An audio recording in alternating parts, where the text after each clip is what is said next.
Na década de 40, a revista A Cena Muda começou a receber muitas cartas de cinéfilos com raiva da estrela do momento, Carmen Miranda. A revista então criou uma seção semanal para fãs e haters se digladiarem. Como sambista, se algum valor possui, sua arrogância e pretensão absorvem seus méritos. Escreveu alguém. Carmen, em se tratando de representar, é aquela tragédia que nós vimos nos filmes da Fox. Acusa o outro. E quando disseram que Carmen seria um símbolo, um homem respondeu: não sei por que motivo, os historiadores do futuro, quando escreverem a nosso respeito, irão lembrar Carmen Miranda. Embora pareça só ódio isolado comum, aquelas respostas eram ecos da mídia e foram reproduzidas por milhares de brasileiros enquanto a artista viveu, a ponto de lhe traumatizar. Mas por que Carmen Miranda era tão odiada pelo próprio país? E como se tornou a referência que é hoje para nós? Este é o Sociocrônica e nós vamos dissecar mais um ícone da cultura pop.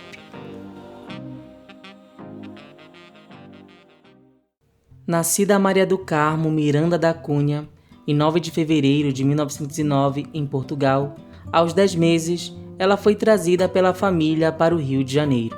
Aos 6 anos, eles se mudaram para Lapa, bairro tradicional do Rio, mas que na metade da década se tornava um lugar pontuado por bares e cabarés. É nesse cenário que a jovem Carmen vai crescer, rodeada de influências de artistas independentes e da comunidade negra. Aos 16, ela começou a trabalhar em lojas de chapéus para ajudar a família.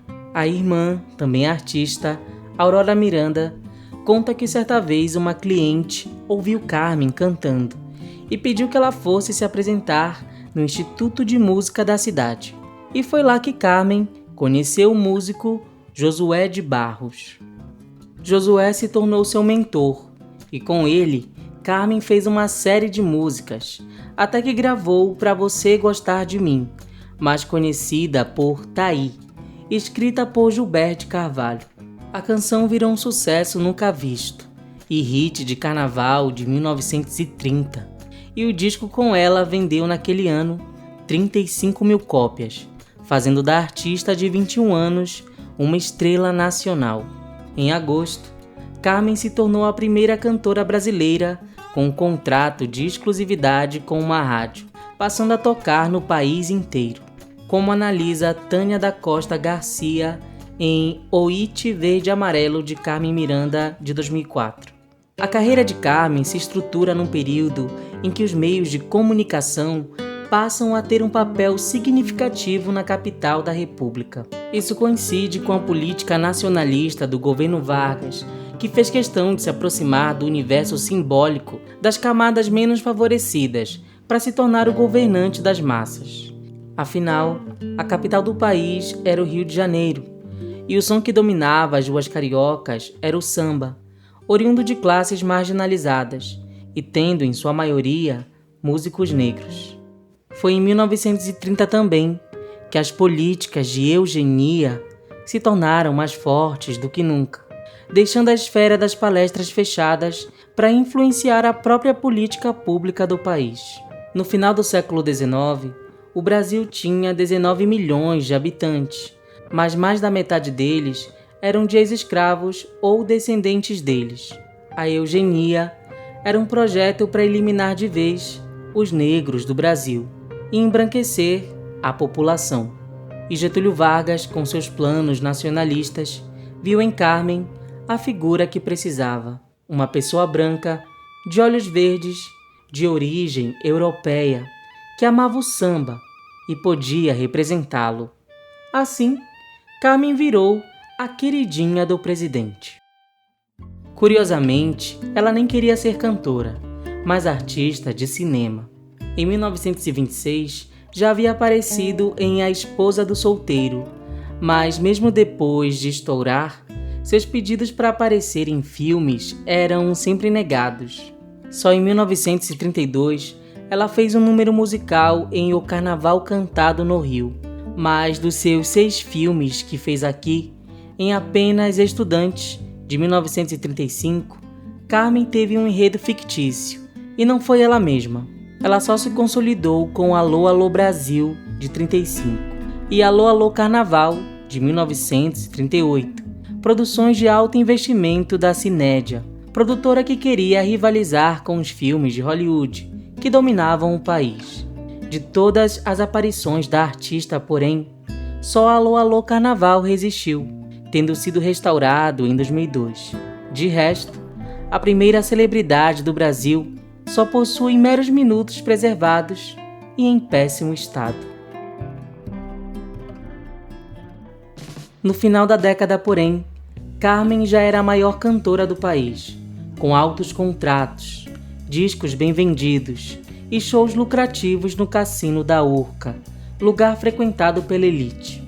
Foi nesse período que recebeu do famoso radialista César Ladeira o apelido que carregaria para sempre, a Pequena Notável, em referência ao seu 1,52 m de altura. Foi em 1939 também que Carmen apareceu em Banana da Terra, onde surgiu cantando o clássico O Que a Baiana Tem, e pela primeira vez vestida à sua maneira de baiana. Aquilo foi polêmico de várias maneiras, mas vamos focar na Carmen iconoclasta, pois apesar de vender a imagem polida que seu presidente pedia, Carmen não deixava de cutucar a sociedade conservadora e racista.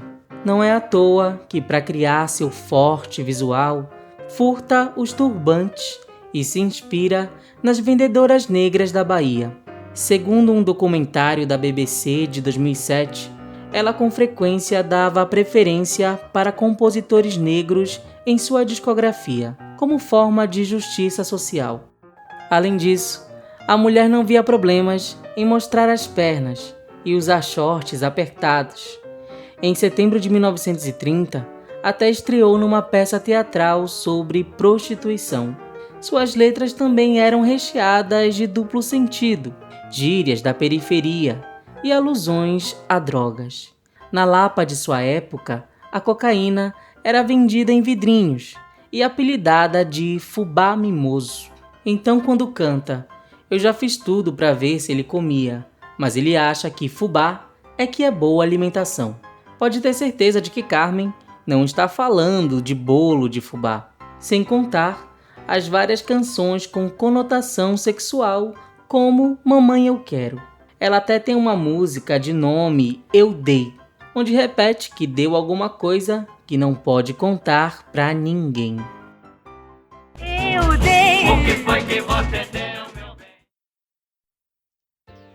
Em 10 anos, Carmen Miranda gravou quase 300 músicas, trabalhou com grandes artistas da história, tinha um programa semanal numa das maiores rádios do país, fez turnês pela Argentina e virou um símbolo para uma legião de fãs mulheres.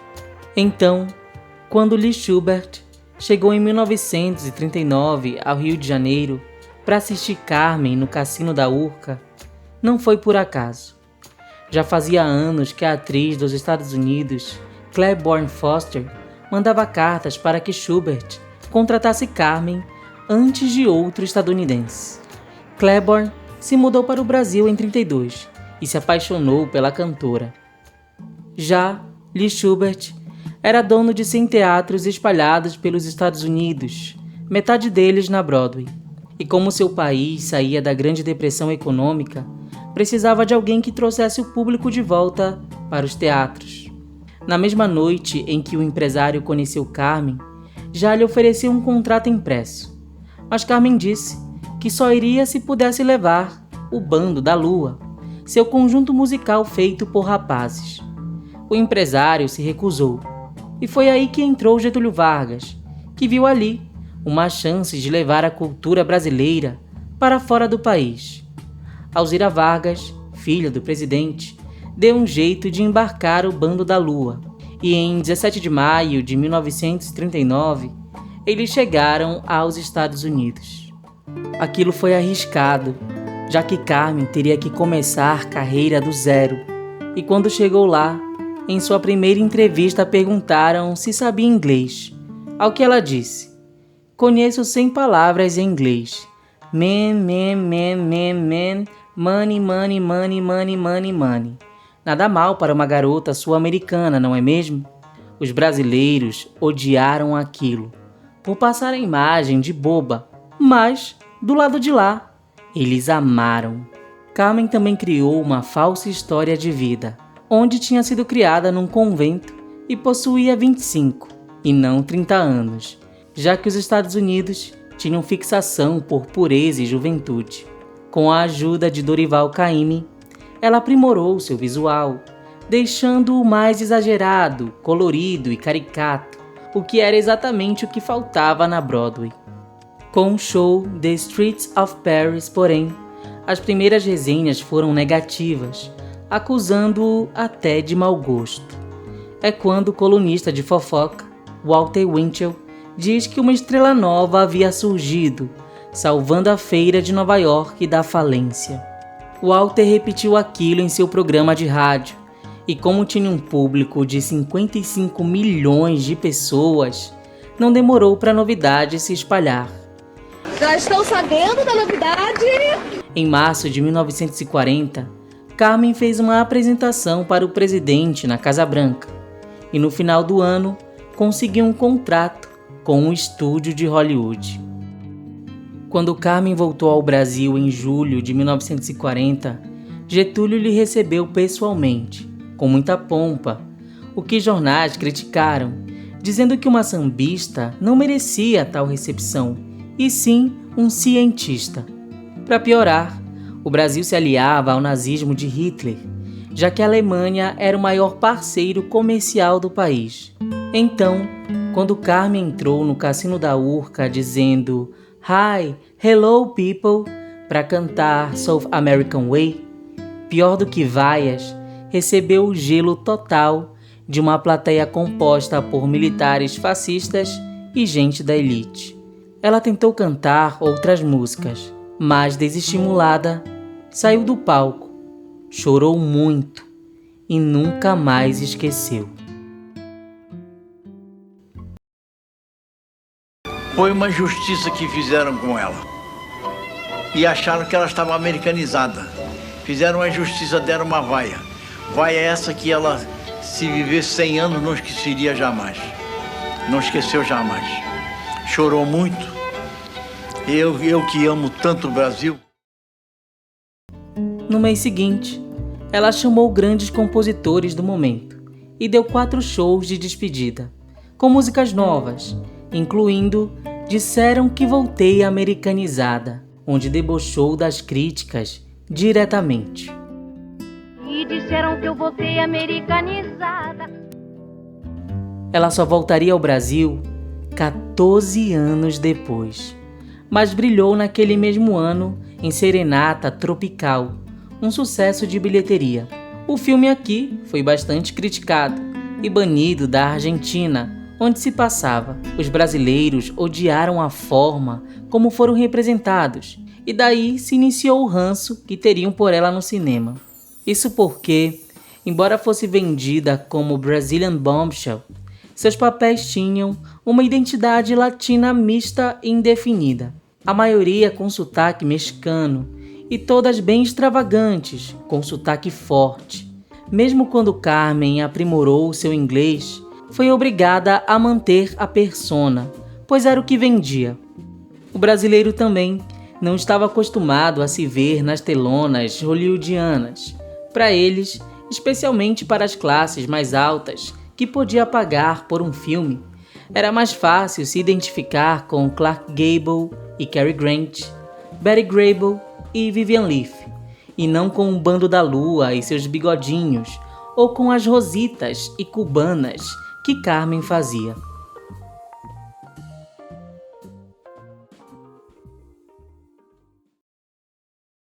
You are through. I have a new manager. No, Rosita, please, what I have been doing, I have done for you. Os Estados Unidos, por outro lado, viram nela sua válvula de escape, e Carmen se tornou a preferida da Technicolor, empresa que coloria filmes, já que seus visuais exuberantes dependiam disso. Durante a guerra, Carmen Miranda apareceu em 8 filmes, entre eles Uma Noite no Rio, Aconteceu em Havana e Minha Secretária Brasileira, mas consolidou mesmo sua imagem em Entre a Loira e a Morena, ao cantar The Lady in the Tutti Frutti Hat. Mesmo que esses filmes fossem criticados, eram grandes sucessos de bilheteria, em parte graças a Carmen, que era sempre elogiada na mídia. Ela também lotava shows, a ponto de, em 1945, ser considerada a mulher mais bem paga dos Estados Unidos. Mas, óbvio, havia um motivo para tanta adoração. Na metade da década, a Europa estava devastada pela Segunda Guerra. Assim, Hollywood não só ficou sem metade dos seus consumidores, como sem aqueles que forneciam matéria-prima para seu país. Ter Carmen servia para agradar a América Latina e manter sua política de boa vizinhança. Era por isso que Carmen não podia ter uma identidade só brasileira. Mas quando a guerra acabou, eles não precisaram mais dela. E dos 6 filmes que fez depois, 4 já eram em preto e branco, algo que o público não curtiu. Vários papéis também foram reduzidos, e em janeiro de 1946, a Fox não renovou seu contrato. Ela tentou pegar filmes menos estereotipados, como O Príncipe Encantado, de 1948, e até obteve sucesso nele, ao lado de Elizabeth Taylor. Foi nessa época que começou a se parodiar e cutucar a indústria. Com a faixa I Make My Money With Bananas, ela canta: adoraria fazer uma cena com Clark Gable, com velas e vinhos sobre a mesa, mas meu produtor me disse que não sou capaz. E brinca que fazia mais dinheiro que Mick Rooney, ator e amigo que se vestia dela na Broadway. It isn't even funny that I make a little more money than that little Mickey Rooney with bananas. No bananas. No bananas. Seu último filme foi no musical Morrendo de Medo, de 1953, onde o comediante Jerry Lewis fez uma imitação dela.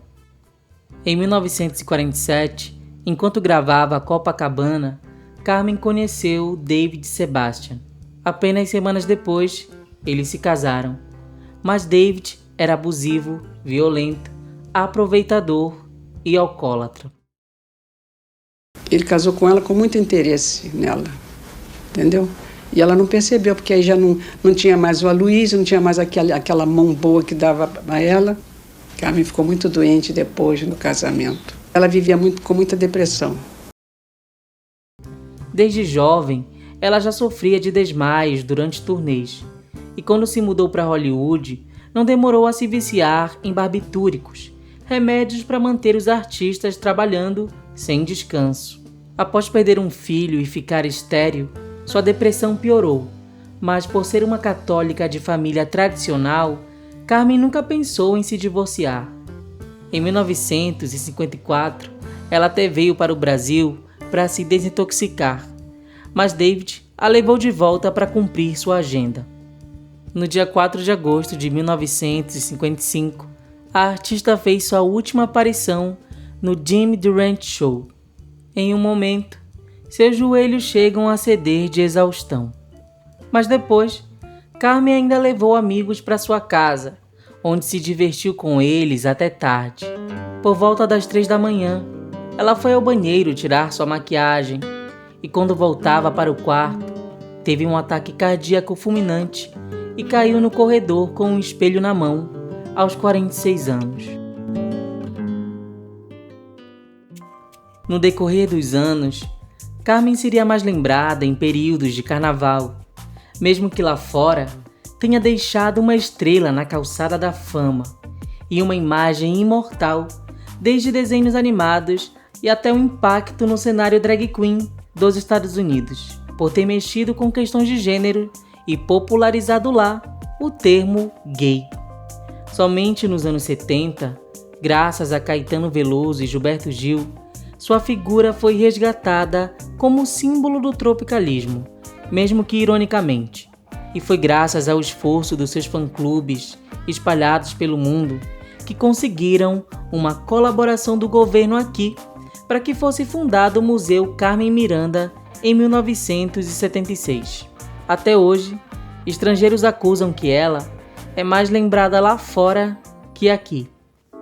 Hoje é fácil usar Carmen Miranda como uma referência de brasileiro que ganhou o mundo só com talento e sem apelação. Carmen de fato era muito talentosa, inteligente, rebelde e carismática, e dizem que foi a primeira popstar dos Estados Unidos. Mas sua ascensão é intrínseca à própria história política do Brasil. Basta lembrar que em seu auge, a frase mais repetida aqui era "Carmen, volte para casa", um jargão xenofóbico que negava sua criação brasileira por ela ter nascido em Portugal. Se sua memória persiste hoje, é graças a biografias, documentários, aos fãs e aos artistas que lhe fazem referência, já que não há filmes nem séries na TV sobre ela. Mesmo que Carmen seja como um Elvis ou uma Marilyn Monroe. Não se lembrar disso tudo é crer na ilusão de que basta talento e esforço para fazer sucesso e que vivemos num país aberto a todo tipo de artista. Afinal, se Carmen surgisse hoje, do mesmo jeitinho, com todos os seus balangandãs e trejeitos, será que os comentários na internet seriam muito diferentes dos de uma revista de 80 anos atrás?